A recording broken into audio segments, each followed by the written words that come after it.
streets is officially ours. Harlem, we back in the building. I got pumps and nines, if you pumpin' fine. Pumping on the pump with jums, y'all the bums of crime. My business, none of yours, yours, none of mine.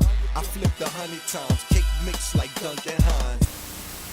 Imagine that, I'm in a black on black Cadillac. From Kakalakis, daddy, I'm the Mac of Max. Asthma attack, scream, plasma flat, cataracts. I'm with carry, used to cater, now she carry tax. And we live for the ruckus, you kids are some suckers. Still live with your mother, in the crib with your brother. But follow John Gotti, Joe Pesci, armed robbery, hard body, body hard, doggy, fuck up your bodyguard. Dolly call us the shoddy mob, y'all to call up the squally squad. Poly hard, get it on with squally in the party pop. Right in the Hammerstein, gasoline, tear gas, pepper seed, tear fat, nightsticks, tear ass. Come from the chief goes, damn gun that he weak for. Hammerhead with the cheap blow, man, it's nothing I eat though.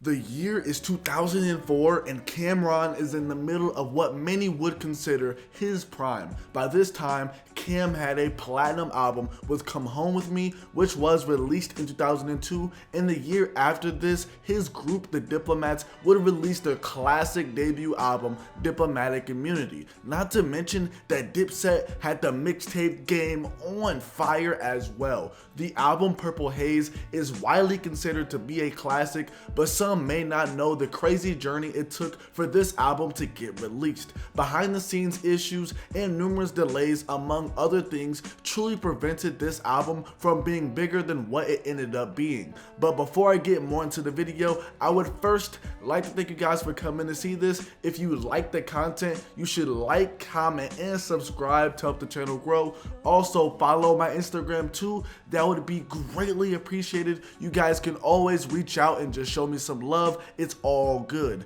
Let me know where you're tuning in from, represent where you're from, especially if you're representing Harlem or any other part of New York. Comment down below your favorite songs from Purple Haze. Mine are Dipset Forever, Get 'Em Girls, Soap Opera, Down and Out, and Killer Cam. Most importantly, comment down below what it was like for you when this album first dropped, because those are my favorite comments. Without further ado, let's get into the video. First things first, I just want to say rest in peace to Cam's mom. I just want to say that because she recently passed, so I definitely just wanted to pay my respects. Rest in peace. But when it comes to Purple Haze, I really want to start out at the top of 2003. At this point, Cam was less than a year removed from releasing his first Rocafella album, which was Come Home With Me, which was released in May of 2002. That album would peak at number 2 on the Billboard 200 and had first week sales of 226,000 copies. This album would be certified platinum by the RIAA in December of that year. Cam was on Rocafella, but previous to Rocafella, he was on Epic Records. When Camron was on Epic Records, he started getting wise to the music business because a lady at Epic was putting him on game and telling him what the label wasn't doing for him. Cam would then go to Dame Dash, who he had known since around the age of 13. Dame Dash would say that if Camron managed to get out of his deal with Epic, then he would give him one of his distributions. According to Camron, he would go up to Epic pretty much every day with 40 dudes to make people in there feel uncomfortable, and ultimately Camron was released from his contract. Before his release, he did drop his sophomore album SDE, or Sports, Drugs, and Entertainment, in September of 2000. This album didn't do as well as his first album, Confessions of Fire, because this album would peak at number 14 on the Billboard 200, selling 73,000 copies in his first week. Cam has admitted that he was pretty much dead broke before signing to Rocafella Records, and at that point his debut album only went gold and his second album didn't do so hot, so now he was in an interesting position. Late into 2001 is when Cam signed with Rocafella Records. Months later in 2002, the album Come Home With Me was released. So that's just a brief backstory of how we get to the top of 2003. At the beginning of 2003, we would see the release of the Diplomats' debut album Diplomatic the community, which was released in March. That album peaked at number 8 on the Billboard 200, selling 92,000 copies in its first week. The recording process for Purple Haze was one of ease for Camron. During the recording process for Come Home With Me, it was a good experience, but Dipset was on the cusp of doing big things. Cam was trying to get Jewels established, and he was trying to get Jim Jones established as an artist and director. When it came time for Purple Haze, these things were already put into motion. The recording process of Purple Haze is very hazy for Camron, and I mean that with all pun intended pretty much. He doesn't really remember a lot of the things around this time period besides a few things. The album would be turned in during the summer of 2003, and this is where the problem lies. The album was turned in during the summer of 2003, but the album Purple Haze didn't drop until December of 2004.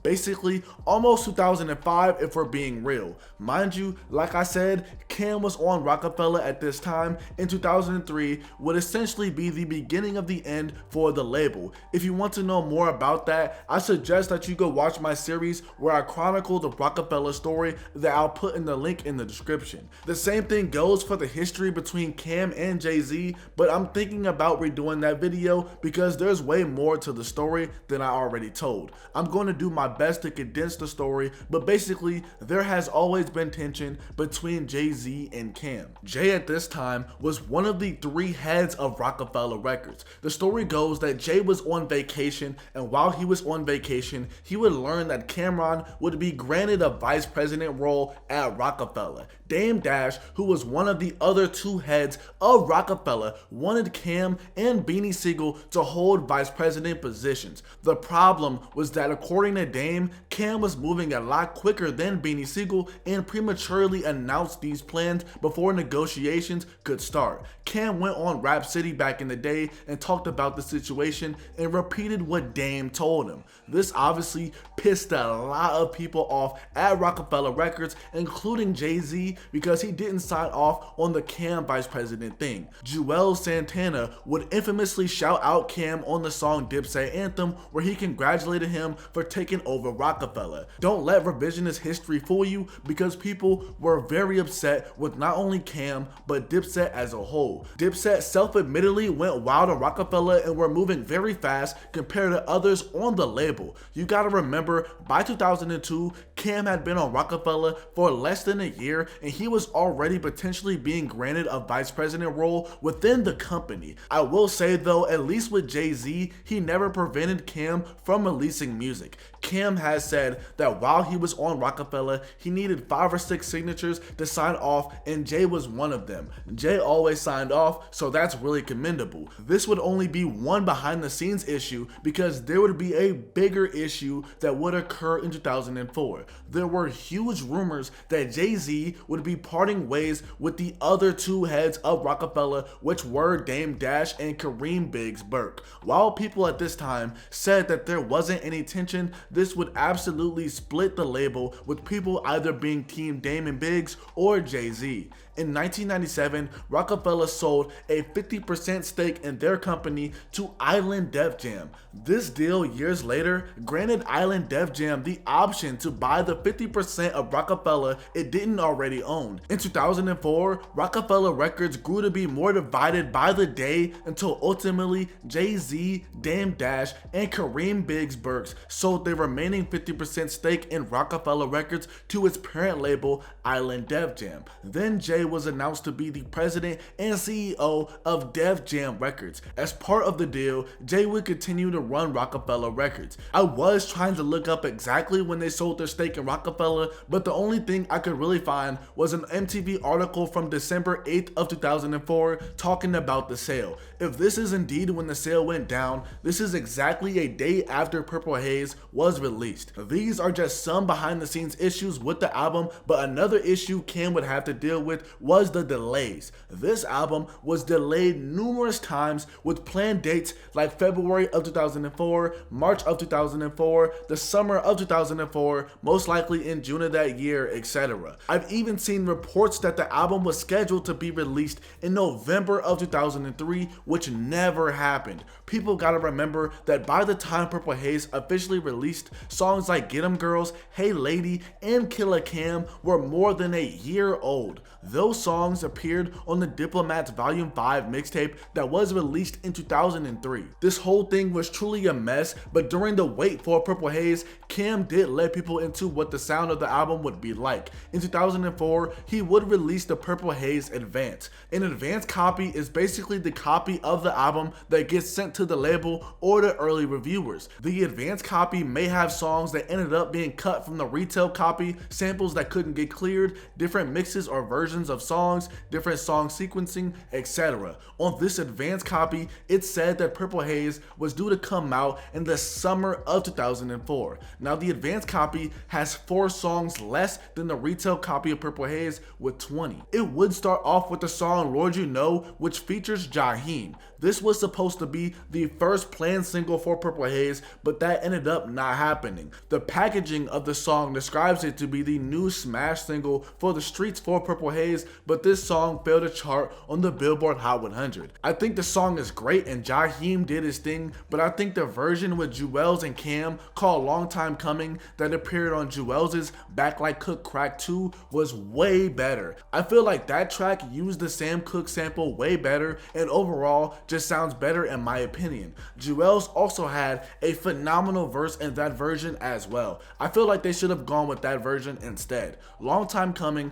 also appeared on the Diplomats Volume 5 mixtape that was released in 2003, but with no Juelz or Jaheim, it's just Cam, but the beat has that Sam Cooke sample in it where you can hear him singing. Cam would do an interview with MTV in January of 2004, and he would reveal that he recorded so much material for Purple Haze that he could have released a triple album. He would also reveal that he was also in the process of making a collaboration album with Jaheim called Best of Both Hoods. At the time of this interview, they were about 7 or 8 songs deep and had started working on this project 2 or 3 weeks prior. Cam would be working on Purple Haze after he originally turned it in during the summer of 2003, and by January of 2004, Cam said that he had 3 slots on Purple Haze open for a guest appearance from a male singer. Jaheim wanted to do all 3 and Cam was cool with this. Later on in the article, it would be stated that one of these 3 songs would turn into the song Lord You Know, and the other 2 were slated for their collaboration album, which was expected to come out in the summer or fall of 2004.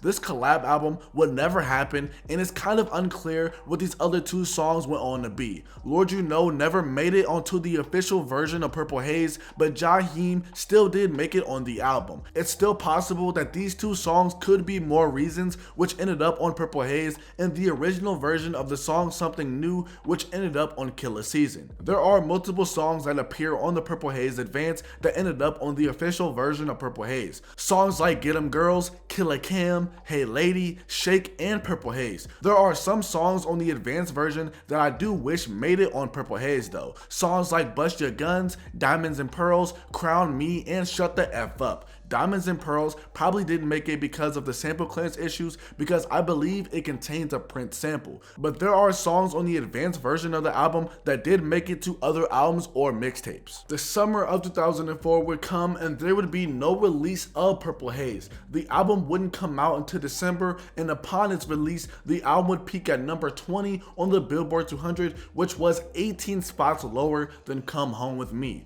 Purple Haze would sell 123,000 copies in its first week. As I said, I pointed to why this album charted lower compared to Come Home With Me. Another big reason why I think that it didn't chart higher is that there wasn't really no big single from this album. With Come Home With Me, Cam had songs like Hey Ma and Oh Boy, which both peaked within the top 5 of the Billboard Hot 100 charts. The only single that charted from this album was Down and Out, which peaked at number 94 on the Billboard Hot 100. Songs like Shake, Hey Lady, and Girls fail to chart. People may like or may even love these songs, but they are by no means on the level of Hey Ma or Oh Boy. The only song that I could really see doing much of anything on the charts was Get 'Em Girls, but that ended up never charting. With the release of Killer Season in 2006, Cam would jump back up to the number 2 spot on the Billboard 200, selling 114,000 copies in the first week. This proved that all of the behind the scenes problems really plagued Purple Haze from doing well commercially. Despite this, Purple Haze is a phenomenal album, and about its title, Camron would say that it had nothing to do with Jimi Hendrix.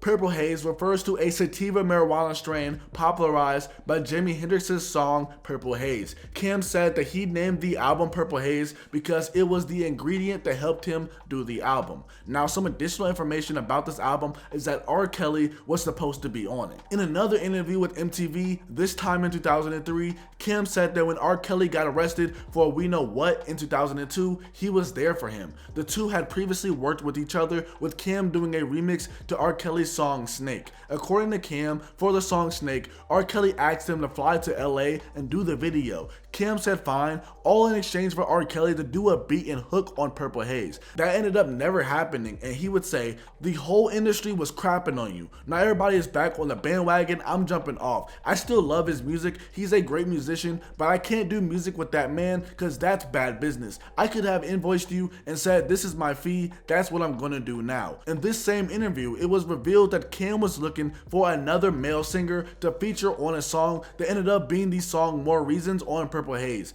Jaheim ended up featuring on that song and did a phenomenal job, but at first, Cam wanted the singer Maxwell to do the song. That would have been really interesting if that ever happened, and I'm sure it would have been great as well. This will conclude the first part of the video where I broke down the history leading up to the album. In the second half of the video, I will break down the album song by song and tell you the history behind those as well. The album Purple Haze starts off with the intro, and at the beginning of the album, it welcomes the listeners. Immediately after this, the narrator says that this song was previously written in 2001. Cam's verses on the intro were previously released prior to Purple Haze on the Diplomats Volume 1 tape that was released in 2002 for Cam's remix of the song Dow M for Murder by Ja Rule. The lyrics written for that song were most likely written in 2001, and the intro of Purple Haze pretty much has an altered beat of Ja Rule's song Dow M for Murder, which appeared on his album Pain is Love that was released in 2001. I actually think that I might like Ja Rule's version of the beat slightly more. I, however, do think Cam's delivery on the Purple Haze version of the song was better than his delivery on the Dow M for Murder remix that was released in 2002. The intro of the album then fades into the song More Gangsta Music. The title is in reference to the song Gangsta Music that appeared on Dipset's classic debut album, Diplomatic Immunity. So in short, More Gangsta Music is a sequel to Gangsta Music. This song was produced by the Heatmakers. An arsonist of the Heatmakers would say, originally More Gangsta Music was Juelz's music, and I guess Cam liked it, ended up putting a verse on it, and kept it for his album. I remember how excited Juelz was. More Gangsta Music was his record. When I gave it to him, he wrote that record that same day. It was supposed to be a single off of his album, and next thing I know, popped up on Purple Haze. But that's the kind of family it was. It wasn't one person's record. If somebody else needed it or wanted it, they could have the record. Next would come the song Get Down, but there really isn't much history behind this track. After Get Down will come the Welcome to Purple Haze skit, which features our first introduction to the character Mizzle. Mizzle is a reoccurring character throughout the album, and he describes himself to be a former drug addict. Throughout the album, he narrates his and Cam's relationship. Now, Mizzle is actually a real person, and during the recording of Purple Haze, the real guy was an assistant engineer at Sony. Cam had the guy do the skits for him and played the character. After this skit would come the song Killer Cam. This is Cam's nickname and was his rap name at one point in time. Back in the 90s, he was in a rap group called the Children of the Corn. Out of this group, there are two members a lot of people know, which are Big L and Mace. Back in the day, Mace used to go by the name Murder Mace, so you now know where the Killer Cam name comes from. But back to the song Killer Cam, and this song features Opera Steve. The beat was produced by the Heatmakers, and they already had Opera Steve on the track. This track really stood out to Cam because he thought that this track was different and had a Lion King vibe to it. The song was done in about 20 minutes. The cool thing about this track though is that this was the very first track to be on Genius, which is known as the world's biggest collection of song lyrics and musical knowledge. Back in the day, it used to be known as Rap Genius, and one of the co-founders of Genius would say that the goal of making the site was to meet Camron. After Killer Cam comes the song Leave Me Alone, which is a sequel to the song Live My Life, Leave Me Alone, which appeared on his third studio album, Come Home With Me. There's nothing else really about this track history-wise, but the next track, Down and Out, definitely has some. This track ended up being a single for Purple Haze and ended up peaking at number 94 on the Billboard Hot 100. Down and Out features Kanye West, and there's a very common misconception that Kanye solely did this beat, which isn't true. Kanye has said, in fact, that this is his favorite beat that he didn't really do. On Welcome to Kanye's Soul Mix Show, he would say that Brian All Day Miller did the beat. He would further say that they were supposed to give Brian a co-producer credit on Purple Haze, but Kanye's name ended up being on it, which led to people thinking that Kanye did it. But Kanye did feature on the song, and during the making of the song, Kanye wasn't established as an artist yet, according to Cam. Remember that this was pre-College Dropout, which was released in February of 2004. Purple Haze as an album didn't release until December of that year, but as I explained earlier, there were numerous delays to Purple Haze. Purple Haze was turned in around the summer of 2003. Cam said that during the making of Down and Out, Kanye was doing a lot of beats still. He would come in and play a few different beats, and Cam would pick the Down and Out beat, which we know wasn't produced by Kanye. If you're familiar with Kanye's story, then you would know that he was hungry to be an artist and not just be a producer. He would come to Cam with an idea for a hook that he really wanted to do, and Cam let him rock out and do the hook. Camron already had a hook for the song, but he saw how much Kanye wanted to do it and told him to go ahead and do it. And just like that, we ended up getting a classic song out of it. Following Down and Out, we get into the song Harlem Streets, and this song was produced by Ty Tracks. The song samples the Hill Street Blues theme song, which was a cop show that came out in the 80s. Cam loves the show, and although the beat might sound challenging to rap over, Cam accepted this challenge. He thinks that there's not a beat out there that he can't rap on. After Harlem Streets, we get into another skit, which is known as the Rude Boy skit. It's basically a phone call conversation between Cam and a Jamaican guy, where the Jamaican guy is accusing Cam of sleeping with his girl. This skit then fades into the song Girls, which ended up being a single on Purple Haze. Something that I didn't know is that the song Girls is a sequel to the song Stop Callin', which appeared on Cam's Come Home With Me album. Upon listening to the track Girls, you would hear that a producer for the track named Charlemagne would sample the Cyndi Lauper song Girls Just Wanna Have Fun. In an interview, Cam would reveal that he always liked Cyndi's song and was young when it first came out. He also was a wrestling fan, and famous wrestler Captain Lou Albano was in the video for that song. After Girls comes the I'm a Chicken Head skit, which to me is the funniest skit on the album. According to Camron, a lot of the phone call skits on this album are real. They were from females he was talking to and dealing with at the time. He actually got sued by one of these females because she got mad that Cam used the audio from their call on the album without her permission. She had been on previous albums, but she had gotten a boyfriend, and the boyfriend probably got mad about this, so she ended up suing Cam. If I was to predict which one was real, I would say that it was this one. I could be very wrong, but out of all of them on this album, I can see this being the realest. Nonetheless, this skit is hilarious, especially when the girl says that she's a chicken head and then she starts quacking like a duck like that. Like, that part gets me every time. After the chicken head skit, we move to the next track, which is soap opera. A lot of my older audience already probably knows what a soap opera is, but for those who don't know, a soap opera is a serial drama performed originally on a daytime radio or television program. The reason why it's called a soap opera was because the major sponsors for these shows for many years were manufacturers of soaps and detergents. In the beginning, Cam talks about being out hustling, and his girl is back home watching Lifetime, which is a cable channel known for airing soap operas. The song Soap Opera would be the end of the first half of the album. The start of the second half of the album would be the OT skit. I'm pretty sure OT stands for Out of Town. In the skit, Cam tells a girl that he's going out of town and he wants her to join him, but she has kids. Cam would say F them kids, and the girl proceeds to join Cam. The song Bubble Music would be the next song, and the title of this song would come from the sample, which is the song Blues Dance Raid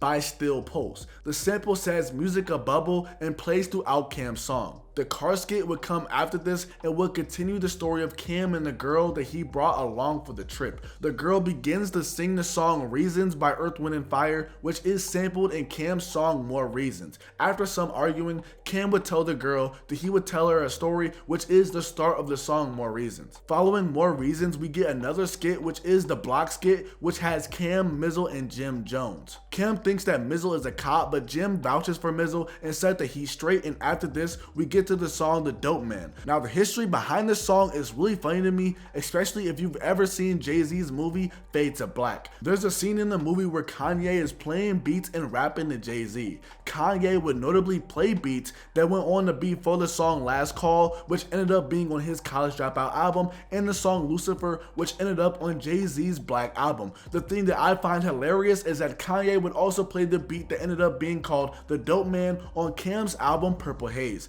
Jay-Z had the opportunity to have the beat first before Cam, but he ultimately passed on it. When Kanye played the beat for Jay at the time, you could have sworn that Jay was going to take it because he was making the meanest stink faces. He was bobbing his head relentlessly, and he did all of that just to not use it. Like, if you ever seen the movie In the Scene, like, you could have swore that Jay-Z was going to use it. Don't get me wrong, I like Cam's take on the beat, but I'm very interested in seeing what Jay-Z could have done with this beat, especially at this time. This song, along with the NWA song Dope Man, samples the Ohio Player song Funky Worm. Really popular sample, especially for rap throughout the years. Family Ties would be the 18th track on the album, and once again, not much history behind this song. After Family Ties would be the start of the Shy skit. The story of Cam with the girl in the car now resumes, and Cam tells her that he's now headed to Chicago. This then starts the song Adrenaline, which features Chicago rappers Twista and Buck from the rap group Psychodrama. The thing that I've always liked about Cam and Dipset is that they were loved pretty much everywhere. They always did records and showed love to people outside of New York and the East Coast, especially around this time. Like I said, Jim Jones along with Cam did a song called Certified Gangsters on the West Coast. Cam doing a song with Twista though was nothing because Twista was very Rocafella affiliated at this time. The beat for Adrenaline Rush was produced by Traxster. The version on Cam's album was essentially a remixed version of the song Adrenaline Rush from Twista's 1997 album of the same name. During the making of Purple Haze, there was a legal battle between Traxster and Twista. This meant that Traxster wasn't present during the recording for this song. Even though he wasn't present during the recording session for this song, he had heard rumors that a collaboration was brewing between Twista and Cam. Traxster wouldn't be surprised when he found out that Cam was a big fan of his song Po Pimp, which Traxster produced for the Chicago rap group Do or Die. When Traxster heard this, he reached out to Cam to polish the record. About the track, Traxster would say, "By the time it got to me is when he started the process of finishing the album up. I produced the record, so they came to me and I said, send the record over and I'll fix it or whatever additional things I want to do to it." Now, the funny thing about the record originally was they didn't have a session or a multi-track to record to, so what they ended up doing was a record pressing of the song's instrumental, loading it into Pro Tools and recording to that recording of the vinyl version of the beat, which obviously causes a lot of problems because timing on vinyl fluctuates. Ultimately, what I had to do was take that Pro Tools session and merge it with the original multi-track of Adrenaline Rush and mix it all together to make a record. Due to this, Young Buck had to re-record his verse after the botched recording session. The song Hey Lady would come next, and there's not much with this track outside of it sampling Roger Troutman's song I Wanna Be Your Man, which is another very popular rap sample. Freaky Zeke, who's a member of Dipset, would feature on this song, and he would be locked up before the album's release. The song Shake would be right after this song. Camron can't exactly remember what happened during the process of recording this song, but one of the purposes of the song was to establish J.R. Ryder, who was featured on the song.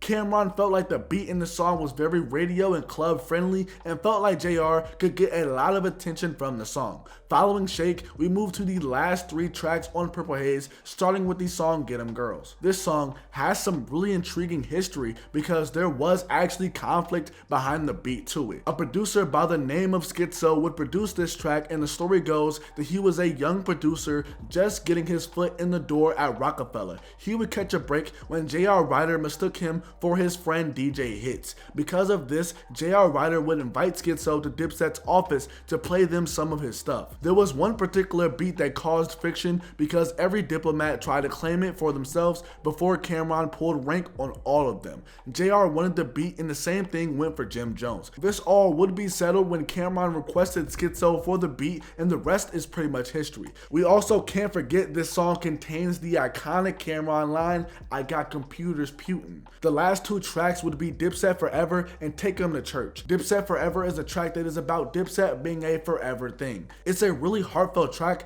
and the album ends with the song Take 'Em to Church, which is essentially a diss song to Mace. If you want to learn more about Cam's beef with Mace, I have a whole video about that. I'll put a link in the description for you guys. And just like that, we finished the album Purple Haze. Such a classic album that really should have been bigger, but as noted, there was a lot going on behind the scenes. I really loved making this video, and it was definitely a long time coming. All in all, let me know what you thought of the video. I love you guys with all my heart. Peace.